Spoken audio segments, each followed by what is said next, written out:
नमस्कार। लंबे समय से मैं वीडियो के माध्यम से कुछ चर्चा आपके बीच करता रहा हूँ। कुछ युवाओं ने अपने अपने सवाल भेजे हैं और उसमें से कुछ सवालों के उत्तर के क्रम में मैं अपनी कुछ बातें रखता रहा हूँ। कुछ लोगों ने पूछा कि मेरा व्यक्तित्व बेहतर हो, बेटर पर्सनैलिटी हो, उसके लिए क्या करना है।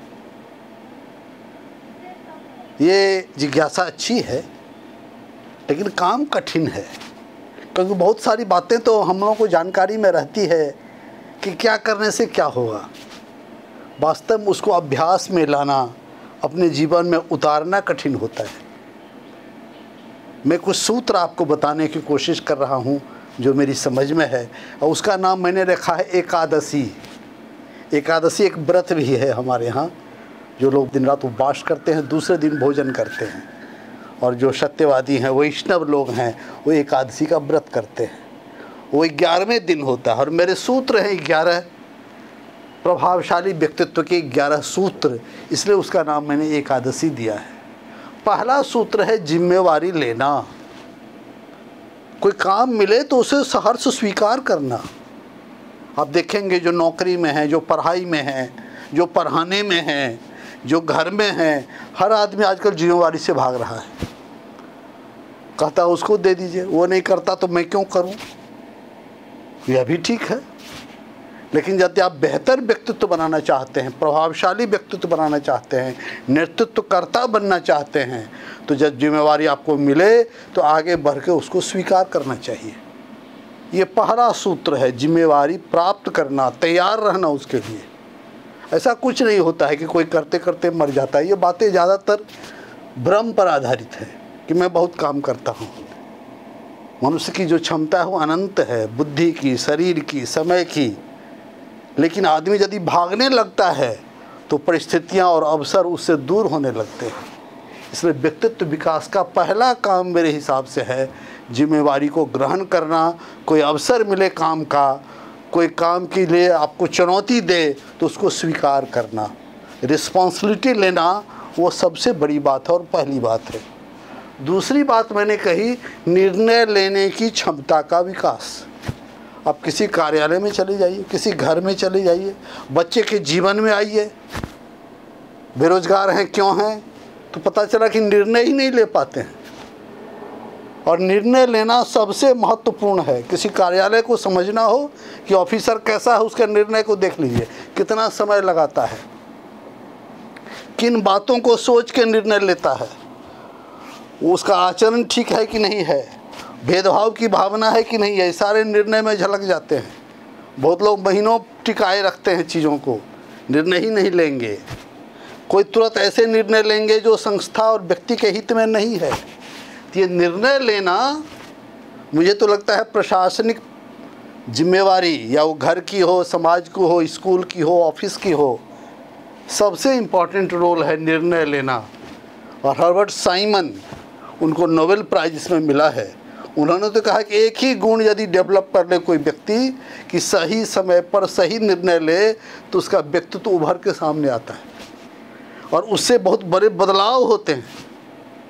तो निर्णय लेने की क्षमता को यदि आप विकसित करते हैं कि विभिन्न जो सूचना मेरे पास है, जो उपलब्ध जानकारी है, जो उपलब्ध विकल्प हैं, उसमें से जो बेहतर होगा उसे चुनना, समय पर चुनना, बिना अधिक समय लगाए चुनना, यह है निर्णय लेने की क्षमता।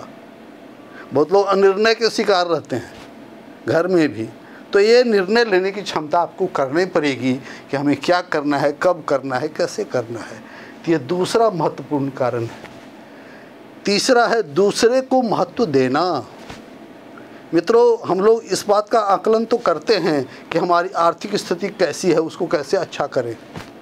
हर आदमी सोचता है कि थोड़ा और धन की प्राप्ति कर लें। यह भी ध्यान में आता है कि अभी मैं बीमार चल रहा हूँ, ज़रा डॉक्टर से दिखा लें। ये दो पर हम लोग ज़्यादातर काम ध्यान देते हैं। अर्थ संपदा की प्राप्ति, वस्तु वगैरह जमा करना, और स्वास्थ्य को बेहतर करना। लेकिन कभी स्वभाव को लेकर के, व्यवहार को लेकर के कोई कम सोचता है। यह बात कहती है व्यक्तित्व का विकास तब होगा जब आप अपने व्यवहार पर चिंतन करेंगे। यह भी एक महत्वपूर्ण संपदा है कि हम अच्छा व्यक्तित्व रखते हैं, मुस्कुराते हैं और दूसरे को मिलते ही उसको भी मुस्कुराने के लिए प्रेरणा देते हैं, उसको हम बोलते हैं दूसरे को महत्व देना। ठीक है कि आप ज़्यादा पढ़े लिखे हो सकते हैं, ज़्यादा ओहदे पर हो सकते हैं, लेकिन जो भी आपसे मिलता है, जो भी आपके साथ है, सभी का महत्व है। कोई अकेला चना कभी भार नहीं फोड़ता है, कभी अकेले कुछ नहीं होता। एक टीम के साथ हम काम करते हैं और टीम तब बनती है जब आप दूसरे को सम्मान देते हैं, दूसरे को महत्व देते हैं, दूसरे पर भरोसा करते हैं। इस मामले में यदि आप कमी करते हैं तो आपका व्यक्तित्व छोटा होगा। यदि आप उदारता दिखाते हैं, कोई भी मिलता है, काम ना होना अलग मुद्दा है, लेकिन उसकी बात के लिए उसको महत्व देना, और महत्व का भूखा हर व्यक्ति रहता है। हर व्यक्ति चाहता है इंपॉर्टेंस। बच्चों को भी आप देखते होंगे, बच्चे जब घर में आप जुटते हैं तो चाहता है कि मेरी बात लोग सुने। तो ये महत्व देना जो है दूसरे को, केवल अपने आप को ही बराबर नहीं, ध्यान में रखना जो आसपास हैं उनको भी इम्पोर्टेंट समझें, हम उनका भी इम्पोर्टेंस दें। ये तीसरी बात है एकादशी का। और चौथी बात जो मैं बार बार बोलता हूँ, अच्छे श्रोता बनना। सुनना तो हम लोगों ने छोड़ ही दिया है। बच्चों को कोई नहीं सुनता, बोलते कोई मेरा सुनता नहीं, टास्क बनाओ, पढ़ते रहो। कई बार बूढ़ों से भी बात होगी, कैसा चल रहा है, बोला सब ठीक ही है, तो भी घर में सब ठीक है ना, अरे हमारा कौन सुनता है। सबसे पीड़ा यही है लोगों की कि मेरा कोई सुनता ही नहीं है। ये सुनने की कला घटती जा रही है। और मैंने एक वीडियो में बताया कि चित्रकार बुद्ध के कान इसलिए बड़े दिखाता है कि बुद्ध ने सुनने की क्षमता का विकास किया था। सुनना बड़ी कला है। यदि कोई डॉक्टर बीमार को बढ़िया से सुन लेता है तो आधी बीमारी तो वहीं दूर हो जाती है। कोई अपने काम के लिए किसी दफ्तर में जाता, कई बार काम न भी हो लेकिन उसकी समस्या आप सुन लें तो काम के रास्ते भी निकल सकते हैं और उस व्यक्ति को भी संतुष्टि होती है कि मैंने अपनी बातों को रखा।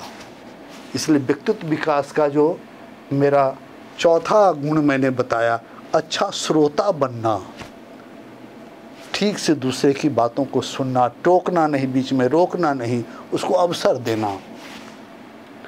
पांचवी बात है प्रशंसा करना।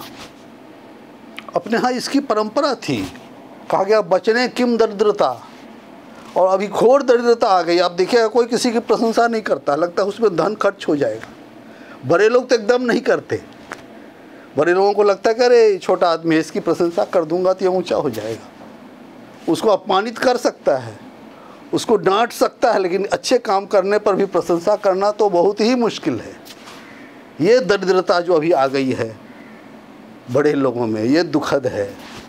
प्रशंसा कीजिए।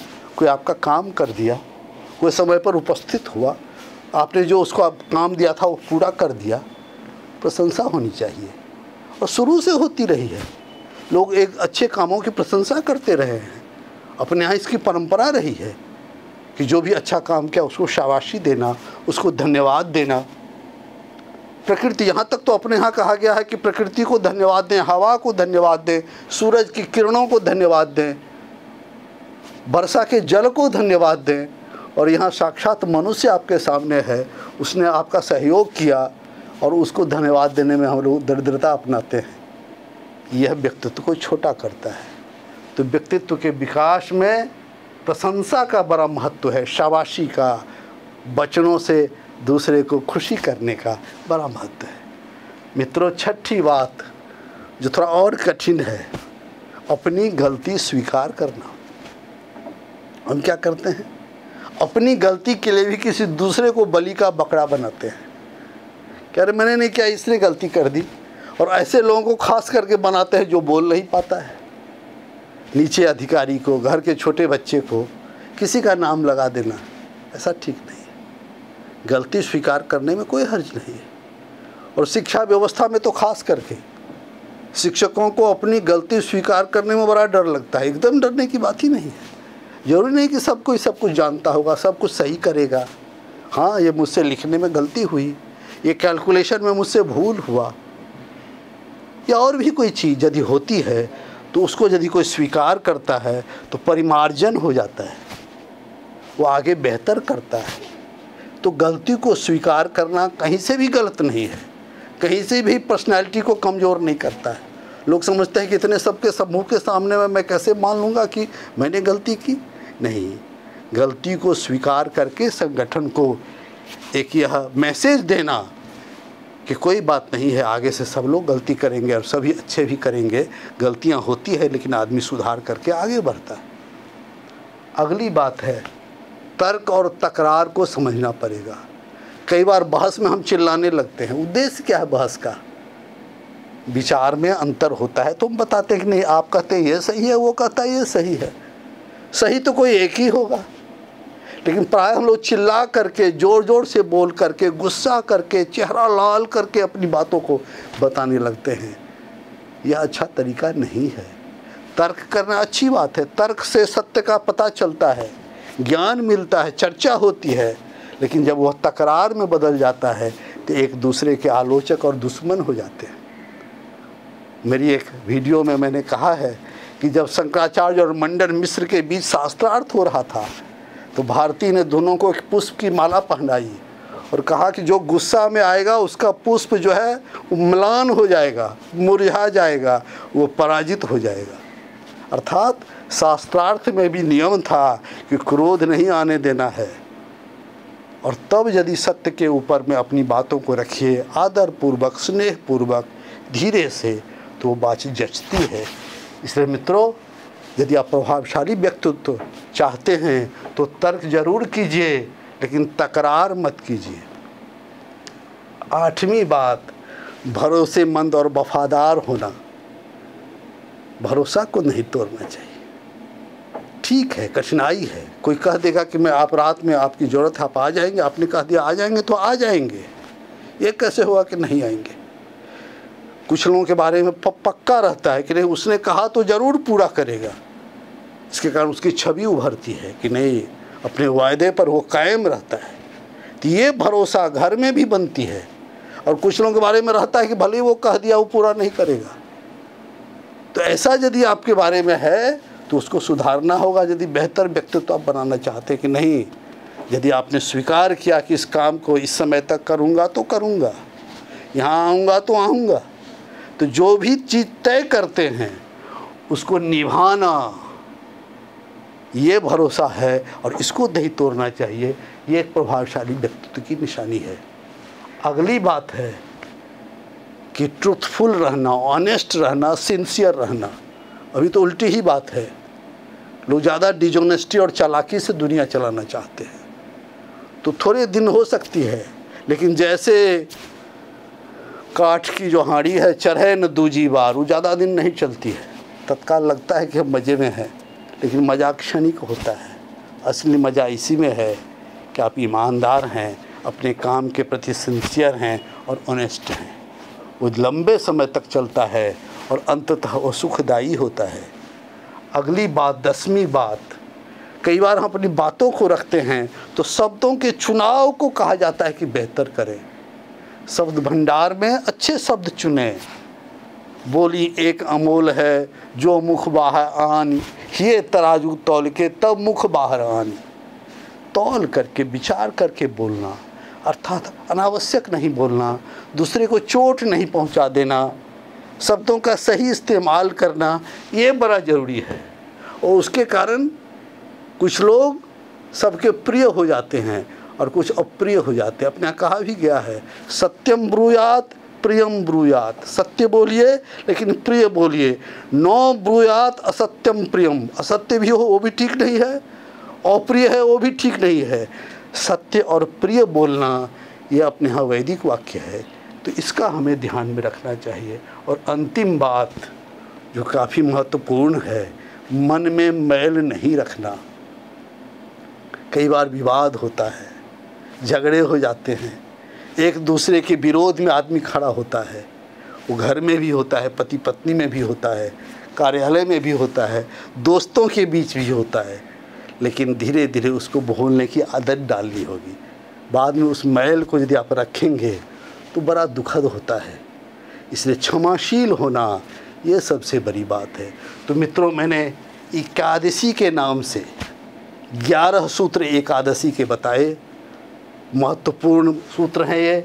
एक प्रभावशाली व्यक्तित्व के। लेकिन सबसे बड़ी बात है कि इन चीज़ों को करना होता है, अभ्यास में लाना होता है, और जब यह अभ्यास का हिस्सा, आदत का हिस्सा बनती है, तभी वही व्यक्तित्व प्रभावशाली होता है और हमारे आपके आसपास मौजूद है। तो ऐसे व्यक्तित्व को देखें, और ये सुधार मुझ में भी संभव है, आप में भी संभव है। ऐसा निश्चय करके इन गुणों को अपने में लाने की कोशिश करें। बहुत बहुत शुभकामना। नमस्कार।